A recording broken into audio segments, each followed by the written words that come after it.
to rule out military action to seize Greenland. We seek some insights on this standoff from our guest from Bali tonight. And it looks like UK Prime Minister Keir Starmer is finding it difficult to balance a seesaw of attacks towards him from Tesla CEO Elon Musk on one end, and now the opposition's renewed call for a fresh national inquiry into the grooming gangs. Welcome to the show.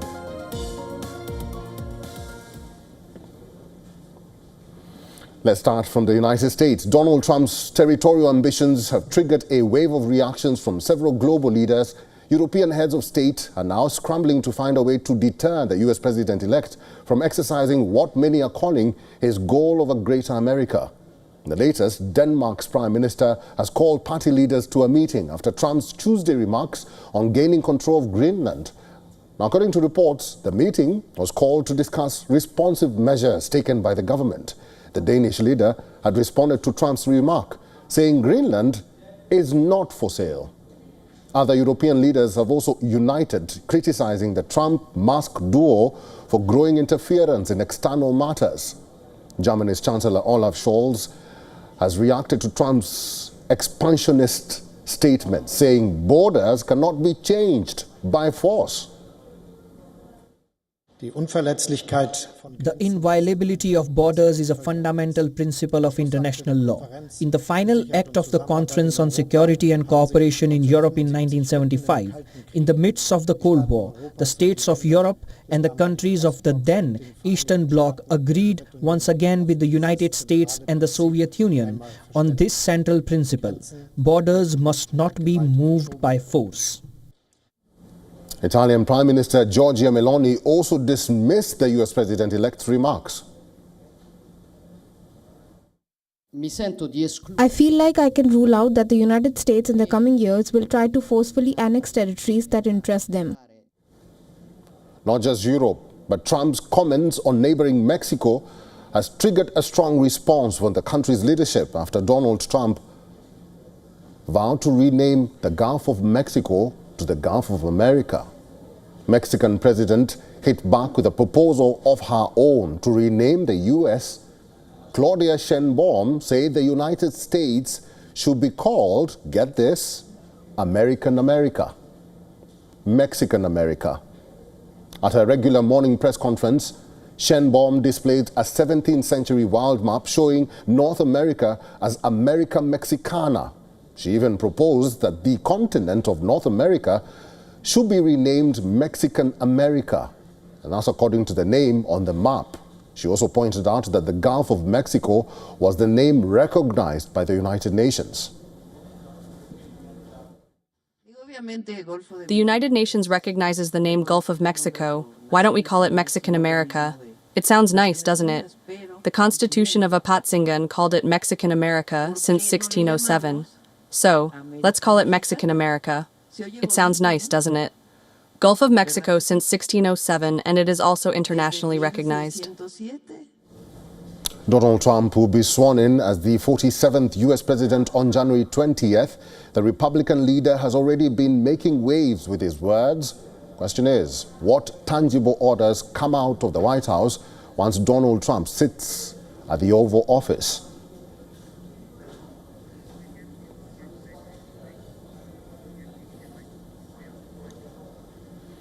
Ben Aries is the founder and editor-in-chief of BNE IntelliNews and also former Moscow bureau chief for the Daily Telegraph. Mr. Aries is now joining us live from Berlin, Germany. Welcome to the show, Mr. Aries. The current administration of Joe Biden, including the U.S. Secretary of State Antony Blinken, has dismissed the remarks by U.S. President-elect Donald Trump as being not practical. But Trump still goes on. He insists on the same thing. He pokes holes even. What does Trump know that the American public doesn't? Well, it's all a bit of a crazy story, isn't it? Look, I think there's two things you can take out from this, and one is serious and one is less so. The less so is that This is simply the modus operandi of Trump, that he loves to cause a scandal. He loves to cause reaction. And the greater the reaction, the louder it is, the more he's pleased. I mean, he's been called a narcissist. And so the proposal to annex Greenland has caused a huge outcry. But then again, I mean, to what extent are people taking this seriously? I mean, Biden saying it's not practical. That's to take it seriously and offer a reasonable because it isn't practical. But I think the whole thing is not practical. Like the president of Mexico was obviously having a bit of fun and proposing to call America Mexican America. And I don't think anybody takes it seriously. I mean, on the one hand, Scholz, the German chancellor, made the simple point that the principle, the inviolability of borders is fundamental to the Western world, and it can't be usurped by small powers or even big ones. At the same time, nobody seriously, if you listen to the French foreign minister, he said no one seriously thinks that America's about to invade and annex Greenland. So I think it's more Trump just sort of making waves. However, the more serious part of this, the fallout that there will be, is that these comments are an absolute gift to people like Putin and Xi Jinping in China, because they've been complaining about American imperialism. And here you have it, exactly that Trump's saying that we want to take Greenland because it has strategic, it's critical, he said, importance to us. And it has minerals, and militarily it's very important. And it also looks into the Arctic, where the Kremlin has significant, most of it is proven oil and gas reserves are now in the Arctic, and Greenland would give you access to that as well. So the Kremlin says they're watching this very closely. Mr. Harris, let me butt in here. Go ahead. Sorry, let me butt in here. There is something that you said that I want us to go back to, that there are some countries which are not taking it seriously. And you did mention Mexican President Claudia Sheinbaum, who says that the U.S. or Mexico should be renamed Mexicana America. But we have Canada. Canada has already started preparing themselves for counter tariffs. What are they afraid of? Well, it's more of the same, isn't it? I mean, Trump is saying that, we run a trade deficit with Canada, that we're propping them up, and that they should simply join and become the 51st state of the states. And the Canadian government, like everyone else, has said, look, that's not realistic. We're good partners and we should stay partners, but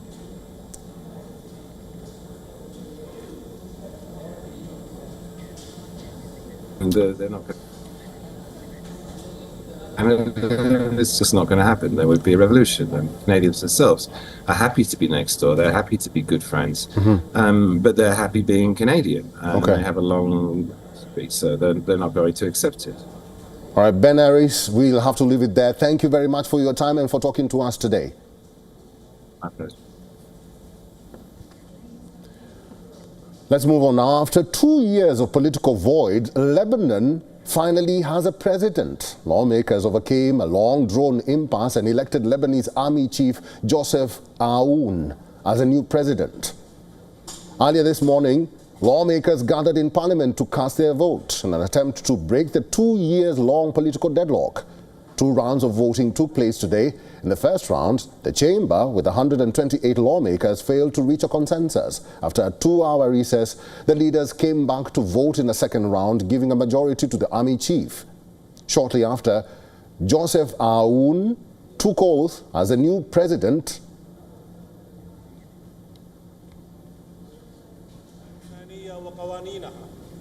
وأحفظ استقلال الوطن اللبناني وسلامة أراضيه. And the new leader has already made headlines saying the state will have the sole right to monopolize bearing arms. Preparations are in full swing at the official residence of the president. Visuals from the Babda Palace show a flurry of activity, with a red carpet being laid out and other arrangements being made for the new president. Lebanon last had a president till October 2022. It has since witnessed some of the worst economic crises, which was further fueled by a year-long conflict between Hezbollah and Israeli forces.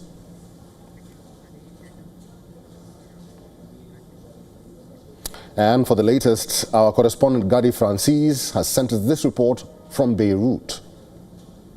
It is done. Lebanon has a new president. The former leader of the Lebanese army, General Joseph Aoun, has been elected by a parliamentary majority of 99 votes. Lebanon is now with a new face and a new strategy for the future. Breaking down what that means in the politics after emerging from a recent war, after still having aggressions on Lebanese soil and a disastrous economic situation. The new name is said to be leading in this era, asking for help from the international community. According to the support of the Americans and the regions and the Saudis, it looks like a different face of Lebanon will be ruling the next season. Now, what happened today inside the parliament is very important in understanding Lebanese local politics. Nobody could govern Lebanon alone. Although General Aoun was supported by the Americans and the Saudis, it was not until the parliamentary bloc of Hezbollah and his ally, Amal, they said yes, and then the second round of elections happened and it was done.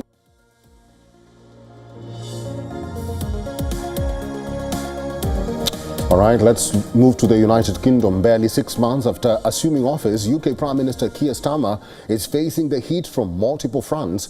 His past role as Director of Public Prosecutions is in the spotlight, and American tycoon Elon Musk is the man who put it there. Reports revealed that Musk has held private discussions with allies about removing Starmer from office before the next general election.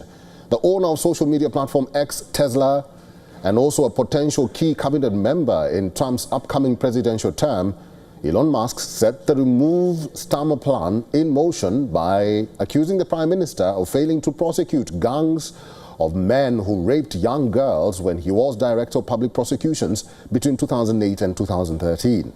He called on Starmer to resign from his post several times. The accusations soon after caught on and reached Parliament.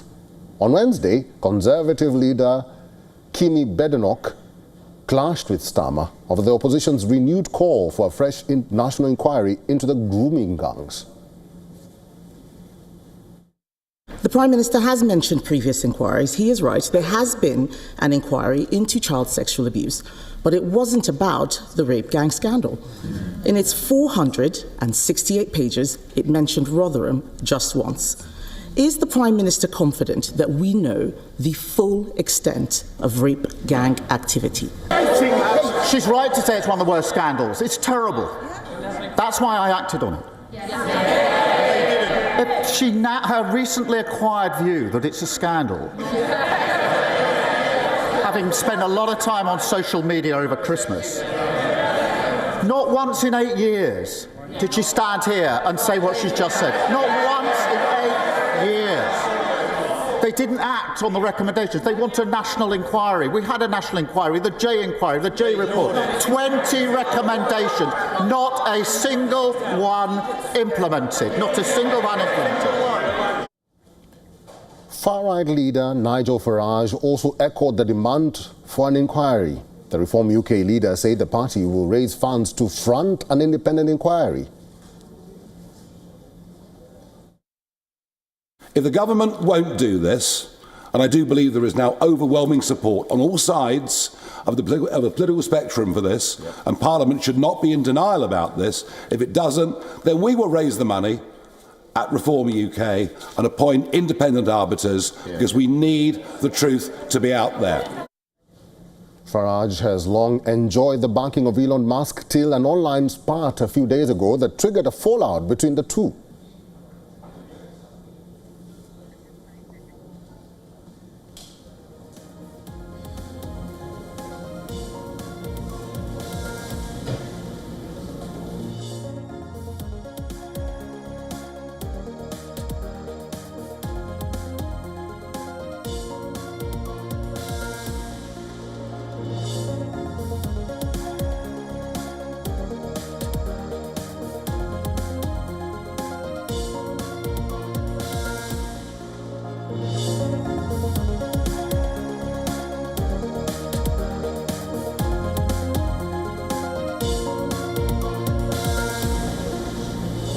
All right, let's now understand what the British public is saying about this spat between Elon Musk and also the UK Prime Minister Keir Starmer. And joining us now is our correspondent Stuart Smith. Stuart Smith is live in London.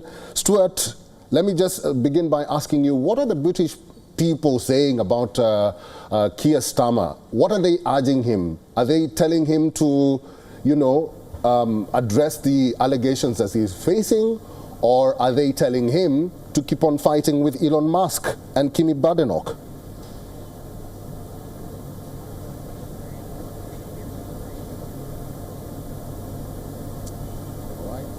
In a few minutes, we'll get our correspondent Stuart Smith.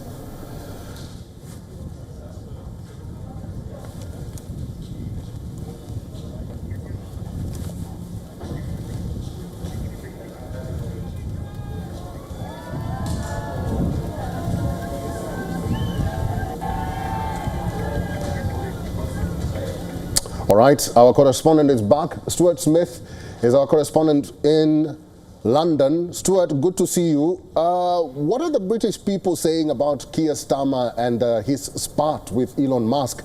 Are they urging him to come clean with his allegations and speak about them and clarify what is going on? Or are they telling him to keep on fighting with Elon Musk and Kimi Badenoch? Yeah, well, the latest we've heard on this from Downing Street is that it says it's not going to be involved in commenting on everything that Elon Musk says or what's reported about him. This latest rebuttal from Downing Street in reference to Financial Times reporting that there is some source saying that Elon Musk is trying to remove Keir Starmer from power here in the United Kingdom. That's not from Elon Musk himself, although he has another time said that that Keir Starmer must go. So that does seem to be what he's trying to get at here. But Downing Street has responded, and Keir Starmer too, even in Parliament, to some of the suggestions by Elon Musk. Many of his allies and cabinet secretaries have also come to his aid to rubbish the claims that Keir Starmer, when the chief prosecutor here in the UK, did nothing to try to tackle these grooming gangs. In fact, a Conservative report published by the government when it was the Conservative Party in power said as much, that Keir Starmer had been integral in bringing forth these prosecutions related to those grooming gangs. Now, that by no means means Downing Street is expecting this is going to stop.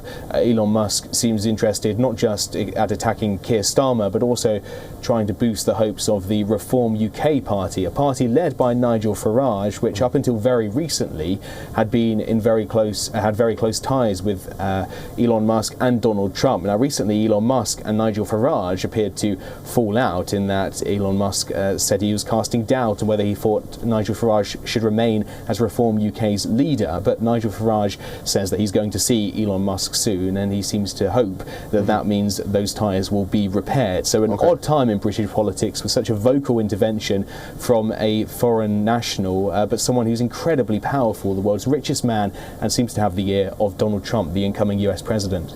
Stuart Smith, great to talk to you and to see you. Thank you very much for all your insights today. Mozambique's main opposition leader, Venancio Mondlane, returns home after more than 2 months in exile. Mondlane says he's ready for government talks after a disputed election. Now, Mondlane was received by a large crowd of supporters outside the Maputo International Airport. As soon as he arrived, Mondlane accused the government of committing silent genocide in the country. Mondlane also reiterated his claim of winning the elections and accused that the vote was rigged in favor of sitting president Frelimo. That is Daniel Chapo, who has held power under Frelimo for 50 years.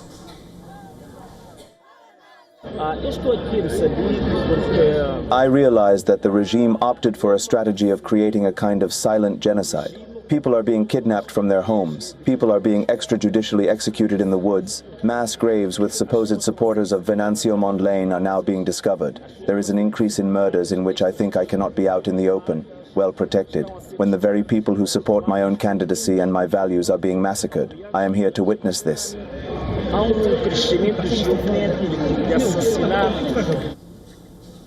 Government has called for dialogue to end the dispute over election results that has unleashed waves of violence in Mozambique. Around 300 people have already died in political violence in that country, including protesters killed in a police crackdown.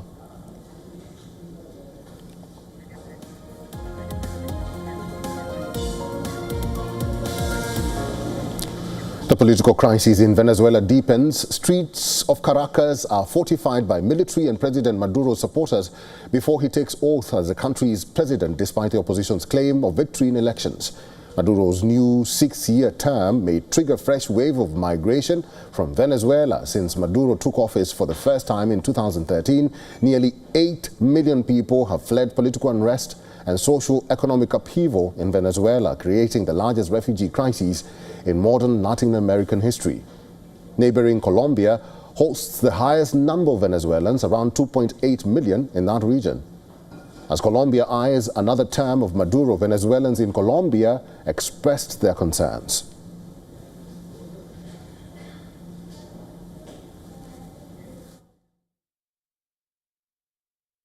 The uncertainty of not knowing what will truly happen on the 10th because supposedly Edmundo Gonzalez won.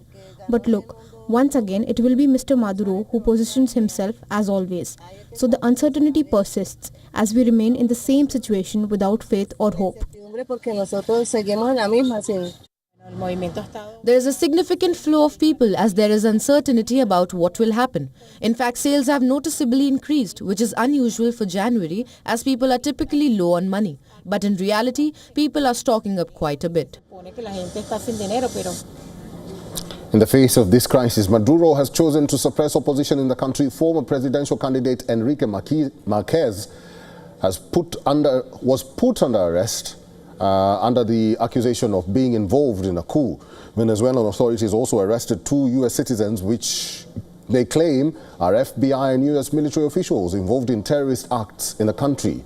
Despite threats of arrest, opposition leader Maria Corina Machado remains in Venezuela and has called for mass mobilization against Maduro before he takes oath.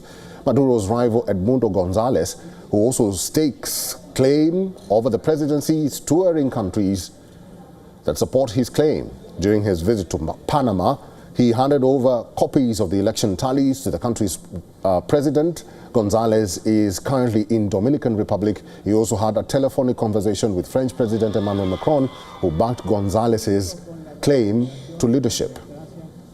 Vamos a recuperar la libertad de todos los presos políticos. Let's now take a look at what else is making headlines in the world of politics. Poland is gearing up for the first round of its presidential elections scheduled for May 18th. The race is pitted between Liberal Warsaw Mayor Rafael, who is backed by the ruling Civic Coalition, against conservative historian Karol Nawrocki, who has the support of the main opposition party, Law and Justice. If no candidate crosses the 50% mark, a runoff is set for 1st of June. Croatia is heading to a presidential runoff this Sunday. Incumbent Zoran Milanovic, who led the first round with 49.1%, will face Croatian Democratic Union, or HDZ-backed challenger Dragan Primorac. Analysts say Milanovic has a strong chance of victory as Primorac struggles to close the gap. Milanovic is seen as a counterbalance to the HDZ government, but the presidency remains largely ceremonial.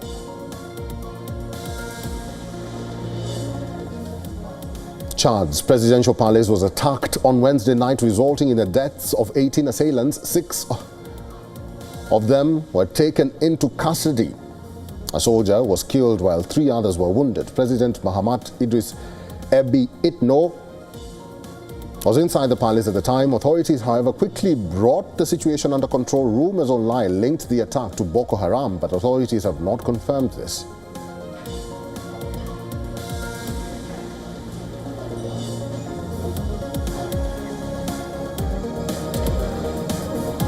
All right, thanks you very much for watching this edition of Race to Power on WION World is One.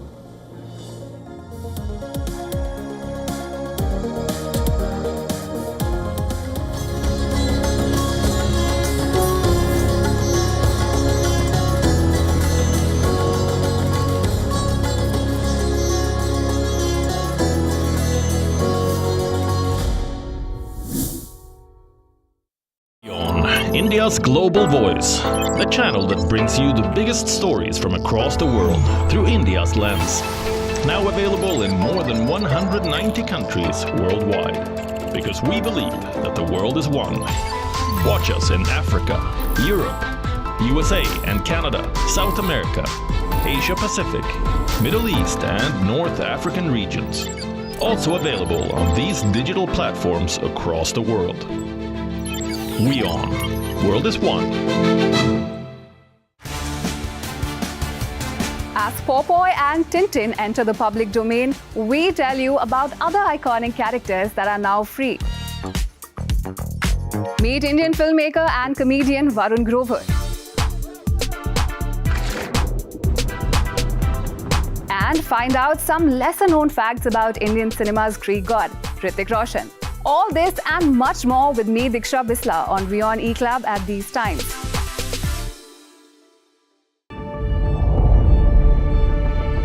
The Earth is sending distress signals. Wildfires, droughts, and melting glaciers. Can we reverse the damage? Explore the harrowing effects of climate change. It's a wake-up call. Global emergency. Climate Tracker on WION World is One.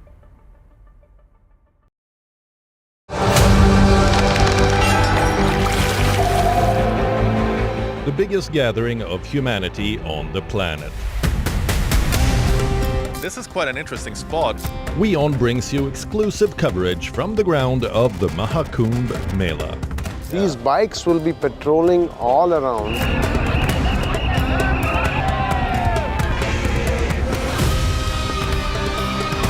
From security to infrastructure. From tent city to Sangam. We've got you covered. This is Triveni Sangam, where Ganga, Yamuna and the mythical Saraswati rivers meet. Experience faith. Experience culture. Tent as well. Experience Mahakumbh. Only on WION. World is one.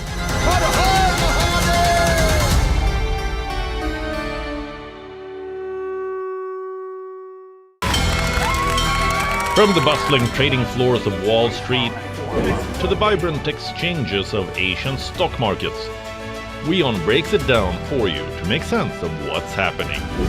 As we reveal the key factors behind events, strategic battles, and the game-changing business decisions that shape the world.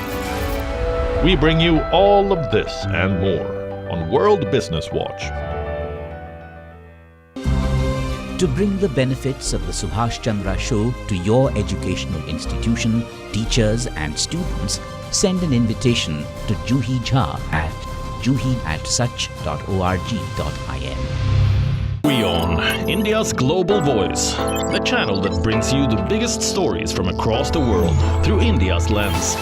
Now available in more than 190 countries worldwide. Because we believe that the world is one. Watch us in Africa, Europe, USA and Canada, South America, Asia Pacific, Middle East and North African regions. Also available on these digital platforms across the world. WION. World is one.